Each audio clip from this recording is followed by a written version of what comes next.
Today I'm reacting to TikTok business advice. If you don't know who I am, my name's Rohrer. I consult for billion-dollar companies. I own my own seven-figure company, and I've spoken on stages all over the world. And my job here is to make business simple for you because everyone starts at the ground level.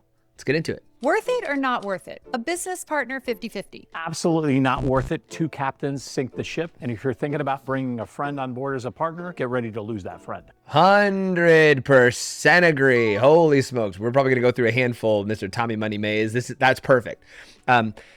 Do not go into business with somebody that you're not willing to lose. That's all I'll say about that. In fact, don't do it. If somebody wants to go into business with you, find a way to service them instead. Like if they're asking you to go into business with them, find a way to service them. Say, hey, you can pay me to do the jobs that you think that I could do for this business. I don't want to get tied into the whole thing. And vice versa. You're starting your own thing. Do it on your own unless you have to partner. Unless you have to, avoid it. Agreed. Hustling 80 hours a week, worth it or not worth it? Worth it, but only for a season. Agreed. I grinded 6 days a week for 5 years. Not forever, but know what you're grinding for. Agreed. A business coach or mastermind, worth it or not worth it? 100% worth it. Yeah. You always want to learn from someone with experience. After all, I had a mentor, and I think that was so invaluable for me in terms of my career growth. College degree, worth it or not worth it? Depends. Not Depends really. on the kid, depends on the degree. If you're going to get a degree in accounting or become a doctor, great, go for it. But if you're going to get a degree in art history or basket weaving, forget about it. College is not for everyone. Hiring a family member, worth it or not worth it? Oh, cheapest hire, but man, the most expensive mistake. Forget about it. It's gonna No. I hard disagree with this. He doesn't get along with his family is the problem. Or he's worked with businesses who don't get along with their family. If it's a good fit, yeah, great. But if it's a bad fit, no. So I've heard this a few times. Don't partner with your family. Don't partner with your spouse. No. If they're a good fit, it's great. If they're not, then yeah, of course not. So no, treat them like any other high octane employee that you would hire and make that very clear from the beginning. We were hiring a nanny who was a friend of ours, and I sat her down and I said, I want to be very clear. If we do this, when you are here for these hours, you are an employee. Okay. And I hate to say it like that. If we do this, when you are here, you are an employee. We're going to give you tasks. We're going to have KPIs. We're going to say, we want you to do this. And the time that you're here will not be primarily for relationship building. If you're cool with that, we'd love to do it. So anyway, sorry, continue. Hard to say, brother, you're fired at Thanksgiving and pass the gravy. Networking events, worth it or not worth it? I don't think these are worth it anymore. I mean, you're going to get some free shrimp, some free appetizers, and you're going to end up with a stack of cards that probably aren't worth the ink that they're printed on. A personal brand, worth it or not worth it? Totally worth it 100%. People don't trust logos, they trust people. Firing your most difficult client, yes, worth it or not worth it? Absolutely worth it, and I've done this a couple of times. The one who drains you costs more than the one who pays you. Once I fired a client, she was more concerned about her than me going on a vacation. You know what she asked me? She said, what happens if your plane crashes? In other words, she was more concerned about her money than if my family of 4, all 6 of us died in a plane crash. I fired her. Charging premium prices, worth it or not worth it? Cheap attracts cheap. Charge what you're worth. I didn't say overcharge. I said charge what you're worth. No. You'll attract the clients that you really want. Free consultations, worth it or not worth it? This one I think you got to be careful with. If you give it all away, you train people to never pay you. But at the same time, you always want to offer your value. Value always leads. So be careful in terms of how much you give for free and how often you give it away for free. A flashy car to impress your clients. Not worth it. This is the same as a Rolex. If your car... I agree for the most part. I don't agree for real estate agents. I have heard your close rate dramatically increases when you have a nicer car. Now, in this case, there's a Porsche GTS that's, a $200,000 car. I'm pretty sure, correct me if I'm wrong, but I'm pretty sure that car specifically right there is worth 200 grand plus, maybe 3. So maybe don't spend 300 grand, but having a lease on a Mercedes or a BMW that's $1,500 a month, $1,200 a month, and you're closing deals, I've heard for real estate can be worth it because if your client is showing up in a way nicer car, then typically they think you can't close is the problem. They don't trust you because they're like, well, if you can't afford something like that. So I think any other case, no, not worth it. But in real estate, yes. Or your Rolex closed the deal, well then your work and you didn't close it. A personal assistant, worth it or not worth it? Absolutely 100% worth it. You're buying back your time. And time is the one thing that you can't earn back. She or he is your gatekeeper. Following Tom Money Mays, worth it or not worth it? You tell me, definitely worth it. Yeah, it seems like it's worth it. Or not worth it? I'll say worth it at the end as well. Thanks, Tom Money Mays. That was great. I agree on all those points. Awesome. Solid start. Next. Lesson number 6. optimizations. If you are an early entrepreneur and you are worried about how profitable your business is or how you are delegating the tasks to free up your time, you are over optimizing at that stage of the game. Okay. You must be taking advice from someone who's currently has something much larger. That is not what anybody successful did from day one. They scaled the unscalable. And what I mean by that is in the beginning, you can spend all of your extra hours hustling in your DMs. I used to have a keyboard Bluetooth attached to my iPhone because my thumbs would get arthritis or some because I was just DMing customers. These are unrelated topics. So yes, I agree, but you should know your profit. I disagree with that. I think even just looking at his advice here, it's also probably partly not fully worth it. I completely agree that you should just be worried about how do I get more customers? How do I get more customers? How do I get more customers? But you should be profitable. You should make sure that there is an actual sense to how you're doing what you're doing. But I agree, when you're first year in or 2 years in and you're like, oh man, my business owns me and I don't own the business. It's like, yeah, your business is gonna own you for 5 years, by the way. You're not owning your business. Your business is gonna own you for at least 5 years before you can get any time back, baby. Maybe 3 or 4 if you're already kind of good at it. But if you're not good at it, it's your first business, bet on 5 years, and then you get to start enjoying the fruits of what you've built. Until then, yeah, hustle your butt off. The greatest hack that most people don't realize. Oh, I love this interview. Having zero CAC. In fact, we have negative CAC. We get paid to acquire clients. Tell me more about that. The average person will say, hey, we're going to run an ad and it's going to cost us $10 to be able to do that. For us, on average, we get 100 to 200 companies every single week that just inbound us for wanting an investment. The greatest hack that most people don't realize is... Maria Went, the girl doing this interview, absolutely dynamite, by the way. All of her social media advice, it's absolutely worth a follow. She is killer. I've been obsessed with her the last month. My wife and I both. My wife has taken her courses. She's killer. So Maria, if you're watching this, thanks for all the help. Appreciate you. And Sharon here, they invest a lot of freaking money into their social.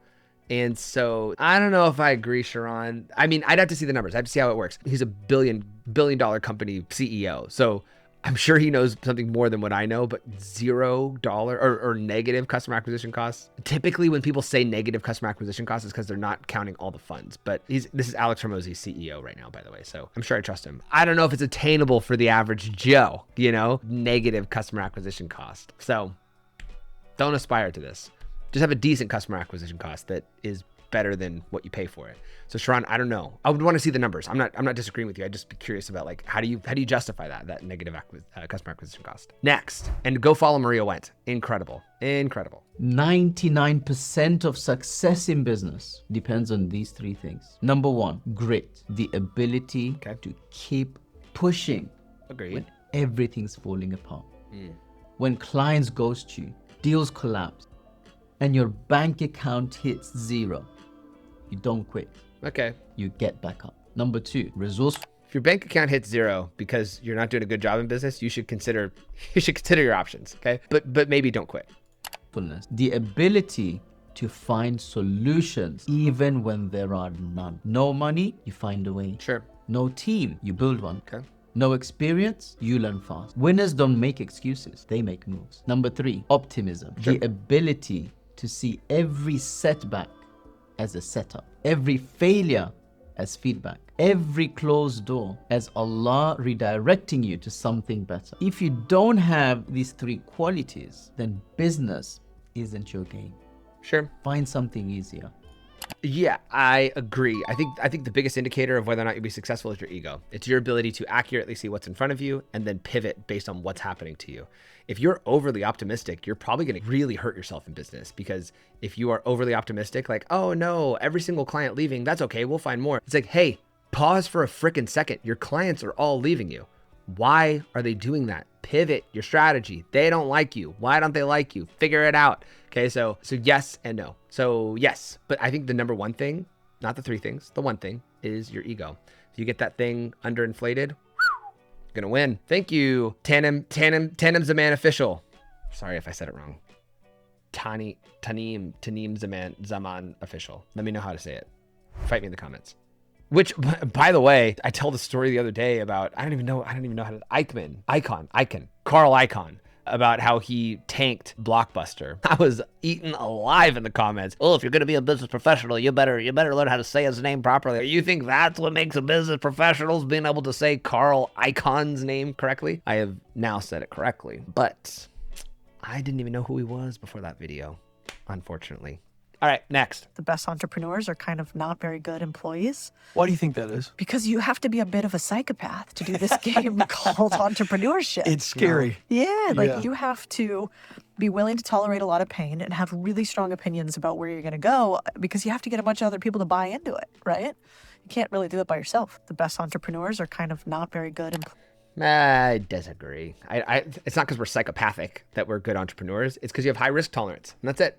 High risk tolerance is you are willing to bet on yourself. If you have low risk tolerance, be an employee. If you have a high risk tolerance, be an entrepreneur, meaning you're willing to risk it all. You're not afraid of losing it. You have the belief that you can just go make it right back. That's the major separator between being an employee versus being an entrepreneur. Now, entrepreneurs are usually bad employees because they're not afraid of their bosses, and they see the gaps that are in the business and how things they could optimize to make better. But no, high risk tolerance, that's the only difference. So if you have a high risk tolerance, be an entrepreneur. If you have a low risk tolerance and you want to be an entrepreneur, develop a high risk tolerance. Next. To scale a service-based business, you have to be good at one of these two things. Either you have to be very good at picking talent, or two, you have to be very good at taking anybody in and then training them to be excellent. If you can do both, you're unstoppable. And the reason this is so important is that as you scale the organization, you need to decentralize. You need to give away power to other people who already have the playbook and can run it on your behalf. The reason most people get stuck is they don't know how to do one of these two things. Whenever you have a service business, you have to be good at one of the two, because if you're not, you'll just be bad at bringing people in. And if you do bring people in, you don't know how to train them. And either way, you lose. Yes. The scale of service. Yeah. And what I'll say too is like there's a gap for you in business as you scale up. And it's when you learn to hire talent that's better than you at the job. That's a major switch over for a lot of bosses, because usually they'll hire people that are worse than them so they can constantly just, oh, it's got to be the way that I want it to be done. But when you start hiring people that are better than you and you start screwing up their job by stepping in, woo, things start working. Things start working when you do that. Next. Hey. This is the 7 laws to build, scale, or fix any business that I use as an active CEO. Laws. Oh, and I'm going to give them to you relatively fast, but I'm not going to edit this video. All right, law number 1, purpose beyond profit. Okay. You need a reason to exist that's bigger than just making money. If it is only for money, you won't survive. Law number 2 is the Genesis principle. A lot of businesses do things just because, or because they saw somebody else in the market do it. You want to do everything from objective truth. And you would ask yourself this question: if I were to start from scratch today, what would I do differently and why? And then do that. If you're a brand new business, ask yourself something like, how do I know that to be true? So somebody says, we're going to set our price at $20. Well, why? Well, because $20 is the price that people want. Well, how do you know that to be true? It has to come from objective truth, and you need to reason up from there. Law number 3 is the Net 7 method. You need to understand the language of finance. This is it. And if you're running a business, you're a new entrepreneur, even if you're a seasoned entrepreneur, you need to understand finance. So there's 3 aspects that you're going to follow. 1 is you're going to keep 7 months of operating cash reserve. So that just means you can survive a 2-quarter winter with no revenue. And that winter may come. That is a long gap, by the way. Net 7 says this Net 7 theory of you need 7 months in the bank. I mean, the first couple of years in business, you're probably just not going to have that. You're going to be in debt the first handful of years in business. Most times, if you're profitable day one, that's awesome. I was not. We were just riding the line, if not going backwards and then making it back up and then going backwards and making it back up. It takes a while to get profitable. So 7 months in the bank is pretty unattainable for most business owners. So just know that if you're that's okay. You might go in debt for a little bit, and that's okay. The other is that you're going to manage your cash flow, because a lot of businesses are profitable, but cash flow is why they don't survive. And then the third is you're going to close your books within 7 days after the month ends. So that means you can look at a P&L and a balance sheet every month, and you should be surgical about this. Month ends, 1 week, you're looking at it, you're reviewing it. First person you should be, by the way, financially, first person you should be trying to partner with is like a fractional CFO or a bookkeeper, and I will die on that hill. One of the very first things that you should be investing money into for your business is a really good bookkeeper, a really good CPA, or a really good fractional CFO. One of those 3, whatever you can afford first. Bookkeeper is typically the first one, then the CPA, then the fractional CFO. The faster you can do something like that, the better. Okay.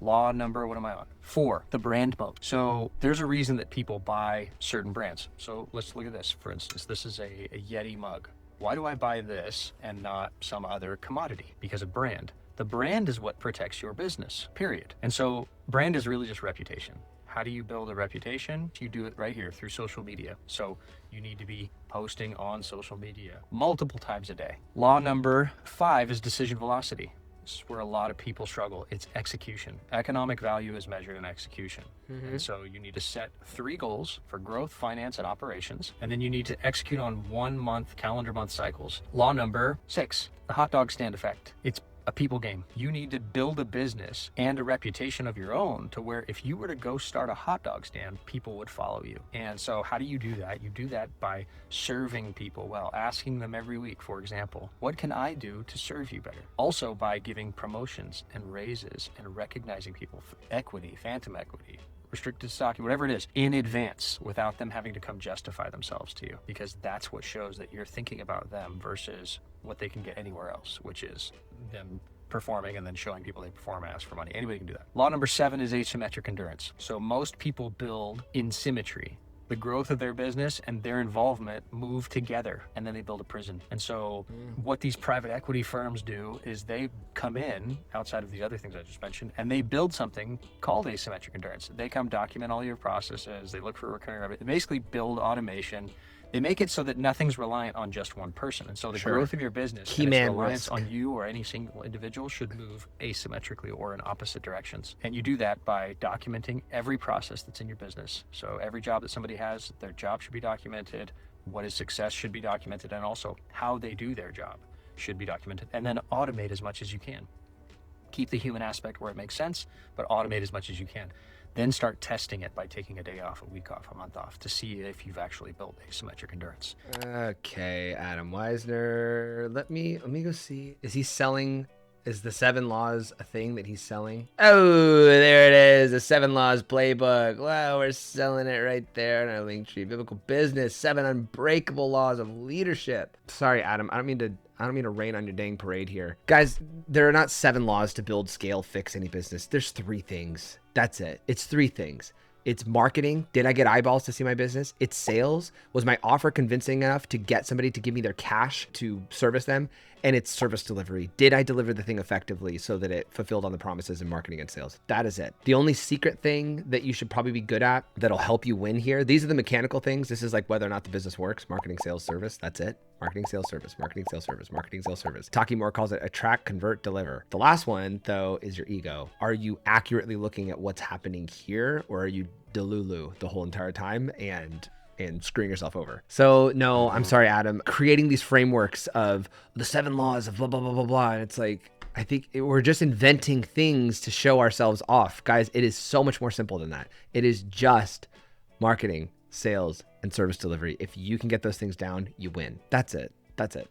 Don't overcomplicate it. I don't want to dump on you here, Adam, because I think you have a cool mission, but let's not make it more complicated than it needs to be. If we make it way too complicated, then no one will do it.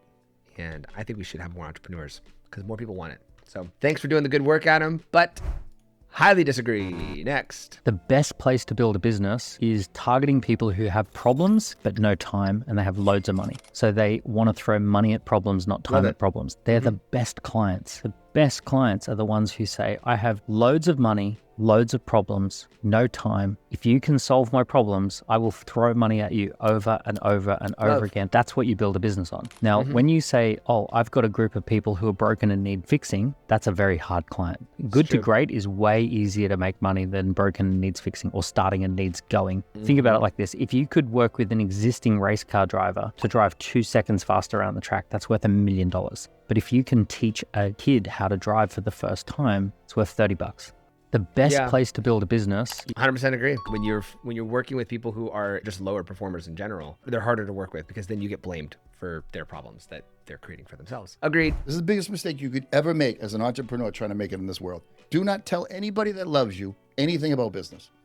They have emotional decisions. They don't have business decisions. That's true. You cannot have them in your head every day. You can't have them talking to you. You don't want that. I'm afraid to not compete with Ernie Barker making $800,000 a year. And my ex-wife now, but wife at the time is like, You can't let them treat you that way. You can't do this. You can't do that. I'm like, you have to understand. I can't have you in my ear. This is the biggest mistake you could ever make as an entrepreneur trying to make it in this world. Yeah, telling non-business people your business problems. Sometimes you're unrelatable. Like, I was stretching myself thin hiring a new employee, and our business was doing whatever it was, 50 grand a month at the time or something like that. And I'm talking to my friends who are non-entrepreneurs saying, oh yeah, we're doing 50 grand a month and I'm just nervous about investing into this new employee. They're like, what are you talking about? That's not even a real problem. Blah, blah, blah, blah, blah. Oh, I can't believe it. And they just don't grasp the risk that's involved there of like, well, no, if we lose a handful of clients, then all of a sudden I'm going backwards every month and I'm on the hook for this person that I committed to. And they don't get that. They don't get that. So that's why I agree. You should have a really tight inner circle of other entrepreneurs. Great take, Shaking Hands podcast. Here's my advice as a moderately successful entrepreneur in New York City. Get over yourself. Like, literally, get over yourself. If you want to do something new, if you want to change your life, if you want to start that business, if you want to become a blogger, if you want to write that book, if you want to host that event, whatever, you have to get over yourself. Agreed. And this is what I mean by that. The number of dreams that have not been realized because somebody is too embarrassed to even try or to put themselves out there are probably, I don't know, hundreds of millions. And the number of people who've died of embarrassment, as far as I know, is 0. At the beginning, it might just be you who's very into your idea. That is how it was at the art cafe at Happy Medium. I swear to God, there was probably like a 6-month period of me and my co-founder, Rhett. So 100% agree with this. Get over yourself. You want to be successful? Get over yourself. It's not that serious. It's not that serious, and it's not that embarrassing. You just think it is. It's not that embarrassing. I agree. Next. It is not about having a good idea. Having ideas is easy and trivial.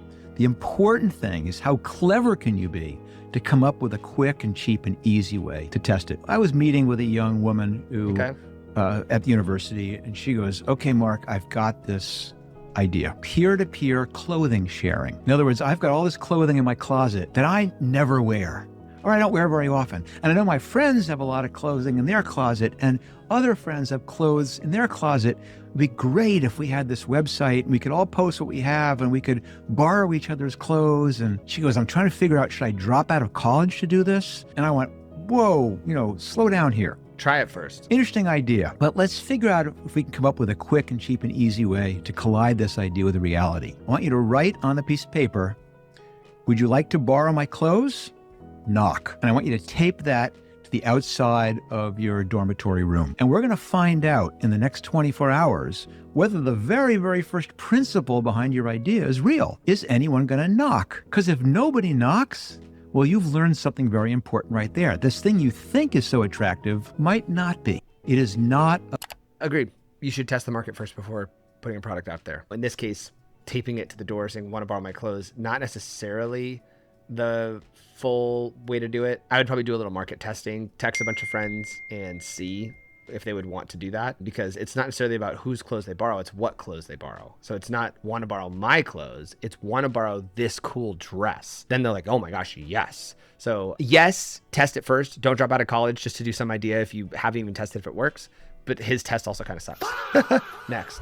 The secret to success is so simple. It's just a few sentences. Listen. Hook. Sell women confidence, sell men status, sell parents peace, sell the busy people efficiency, and sell beginners direction. You're welcome.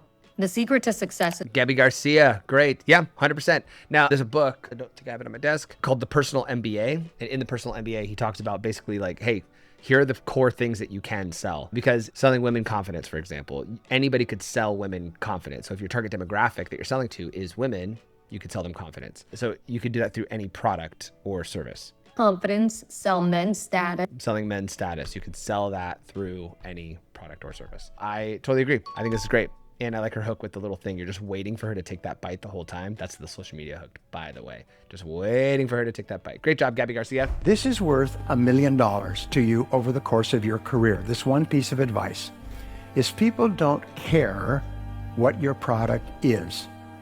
They don't care about you. Agreed. They don't care about your company. Agreed. They don't care about the background of your company, and they don't even care what the product is. Okay. People don't care. The only thing they care about is what this product or service does for me. them. What do I get? What's in it for me? Yes. And what they want is they want a change in their life.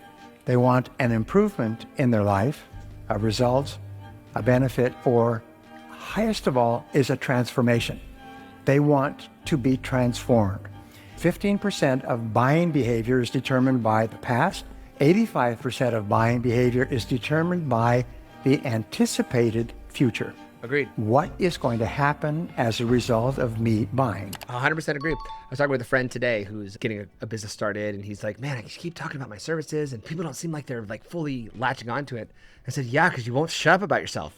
I said it in nicer ways, but more or less, you won't shut up about yourself. Like all you need to address is their problem. What's their problem? Identify their problem and how you solve it. You should be speaking about the issues that you fix, not the ways that you fix it. They don't care how you fix it.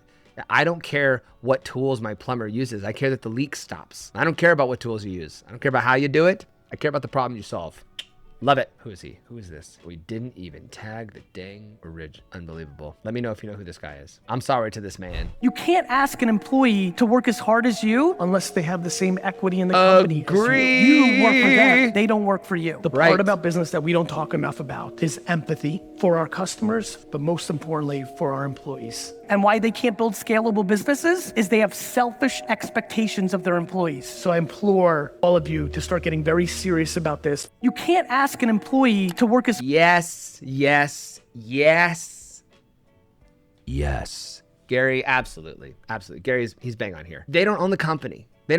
So it's like, oh, I work extra hard. Why don't my employees? No one works as hard as me. Yeah, you're the owner. You reap all the benefit. What are we talking about? When my employees work overtime consistently, sometimes they're putting in a longer day because they got to get something done. Whatever, no problem. If I see that consistently, I'm bringing it up. Are you okay? Do we need to hire somebody to help with your job? Like, are you getting overworked? Do we have too much on your plate? Talk to me about what's going on. You're not losing your job here. And I love it and I appreciate it when employees just got it in their spirit. They just want to do a good job. I love it. Not at the compromise of your life and your home life. I have some employees that I have had to make firm rules. Hey, don't, because they'll be like, oh yeah, I had to work till 10 p.m. I'm like, why? I just had to get that thing done. I said, no, then the thing doesn't get done. And you let us know, hey, I'm running behind on things because I don't have enough time because we need this, and this.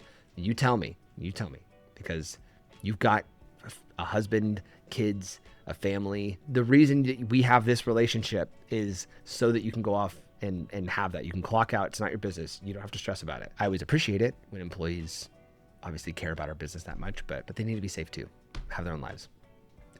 Thanks, Gary. Your first business isn't supposed to work. It's supposed to break you in. Your first business is where you learn the stuff that nobody teaches on Instagram. Sure. The wrong hires, the failed launches, the late nights where nothing goes right, the mistakes that cost you money that you don't even have. That chaos is the classroom. That stress is the tuition. You pay for wisdom. You're not supposed to get rich on the first try. You're supposed to get educated. Your first business builds resilience, discipline, judgment. It teaches you how to recover when things go sideways. That means that you are in the right place. That means that you're learning what can't be taught in a course. So don't quit because it's messy. The mess is the assignment. Sure. And the mess is what actually makes you unstoppable the next time around. I love that take. And honestly, don't expect to be successful on your second or even your third business. I think it took me 4 businesses to finally be like, oh, okay, we found something that works. And since then, I've launched other businesses that have kind of started and really dwindled off. Will I ever pick those ones back up? Maybe, but I think divided focus won't work for me. I need to just super invest all my time and effort into the one till we get there. Great take. Next. If you focus on scaling systems, the business will scale itself. What you got to do when you run a company is not micromanage and not operate every facility within the company. The goal is, as the leader, is to generate systems that allows people to do their jobs and help grow the company. Mm-hmm. Your job as a leader is simply to bring in new business and make sure everything is running smoothly. Hire the best talent you can. As the owner-operator of a company like I am at Current Capital, it's impossible for me to do everybody's job. I can't know 95% of what goes on. I only need to know what I need to know. All I'm responsible for is to setting everything up, hiring the greatest people to do their job and let them do their job. I spend 99% of my time trying to generate new business and bring on new clients. That's your job right now, Todd, is marketing and sales. There's 3 departments, right? We talked about this earlier. 3 departments: marketing, sales, service. The very first thing that you should delegate out or you should get off your plate is the service side. Turn the service side into a system as fast as you can.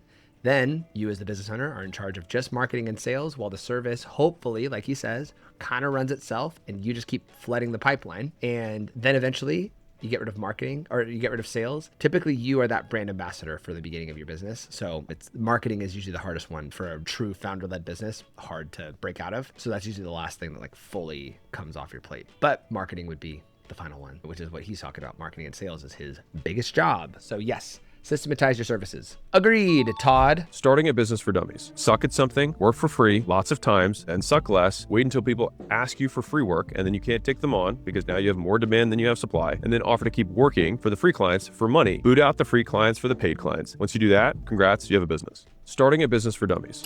So good. I love that. I think everyone's like, well, what about my time? It's like, do it after hours. After hours, you're doing this free thing for people until you're like, I don't have enough time, but you can pay me to do it. Yeah, totally. I think that's great. If you're not, I mean, be interested in whatever that thing is that you suck at. If it's websites, if it's whatever the thing is that you kind of suck at, be interested enough at it where you're like, I feel bad charging because I'm not really good at it yet. Then get really good and get people results. I agree. I think it's awesome. The salesperson and the head of sales is more valuable to me than the CEO. I can always replace the CEO, but I can't replace a great saleswoman or a great salesman because they know not only their product inside out, they know their distribution channel, they have relationships with their buyers. It's all about sales. And so when I go to evaluate a company, there's only 2 people I want to talk to before the CEO. I want to meet the person running social media, and I want to meet the head of sales. And I take them out for dinner separately. We drink really good wine on my tab. Everything goes better with a couple of bottles of wine. You're going to learn a lot more. And then I know 2 things: what the sales distribution channel feels like, and customer acquisition costs, and return on ad spend. Just those 2 people will tell you, is this a good business or not? Yeah. So I had a sneaking suspicion he was going to say, I want to meet with the marketing director and the sales director before I meet with the CEO. CEO's job is to ensure that marketing, sales, and service are all coordinating smoothly, that when you market and you get the eyeballs, it pushes people over to the sales team. And when the sales team delivers, they push it over to the service side. The service side is going to be your what he's talking about is he wants to take out the CMO, the chief marketing officer, the typically like a CRO, the chief revenue officer. Sometimes the CRO is in charge of marketing and sales, whatever, but it's the sales director. And then there is a COO, the operations director of the company, that is in charge of the service delivery. And then the CEO sits on top and manages all 3 of them with their KPIs. So the CEO is more or less irrelevant. I totally agree. You're going to meet with the CEO for culture. Like, how are you leading the company? Because the CEO is more for culture. It's more for being that spokesperson, and as well as managing KPIs with the CRO, the CMO, and the COO, or the entire C-suite rather. But yeah, I totally agree. I would want to meet with the people who are directly influencing, did we get attention to the business? Did that attention turn into more money? And then I'd probably want to meet with the COO as well, is do we have a smooth process as well? Because if we have high churn on the COO side, then I'm worried about it. Agreed, Kevin. Well, that's been all of my takes today. If you disagree with anything that I say, please pop down in the comments. I would love to fight you. Or if you see things out in the wild, you're scrolling through TikTok and you're like, oh man, I want to see Jared's take on this. Tag me, DM it to me, anything. I would love to react to ones that you guys want to hear my take on. Send this to somebody who's trying to build a business for themselves, and do not forget to subscribe. We'll see you soon.